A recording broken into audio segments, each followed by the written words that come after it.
ఈ election result చూసినాక కాంగ్రెస్ ముక్త్ భారత్ పాసిబుల్ ఒకప్పుడు డౌట్ ఉండేది, ఇప్పుడు రూఢీ అయింది. No, it's not possible.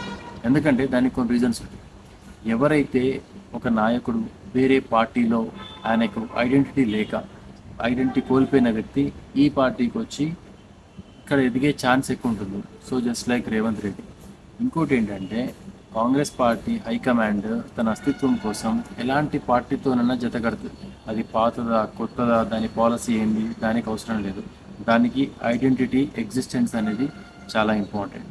Third thing ఏంటంటే ఈ పార్టీకి ఒక ఓట్ బ్యాంక్ ఉంది. అది మీరు మైనారిటీ అనుకోండి, లేకుంటే సీనియర్ సిటిజన్సే అనుకోండి, ఇది వాళ్ళకు ఖచ్చితమైన ఓట్ బ్యాంక్. అది అనేది డిస్టర్బ్ అవ్వదు. సో కాంగ్రెస్ ముక్త్ భారత్ అనేది నియర్ ఫ్యూచర్లో పాసిబుల్ అవ్వదు. బట్ ఒకవేళ కాంగ్రెస్ ఇంతకుముందు చేసిన పనులు మనకు నచ్చకపోతే, మరి కాంగ్రెస్ ఇంకా ఉంది అనుకుంటే, దానికి మనం విష్ చేయాల్సింది ఏంటంటే కాంగ్రెస్ నాయకులు వాళ్ళ తీరు పంత మార్చుకొని ఈ దేశం గురించి ఆలోచించే ప్రయత్నం చేస్తే సరిపోతుంది. కాంగ్రెస్ ముక్త్ భారత్ అవసరం లేదు.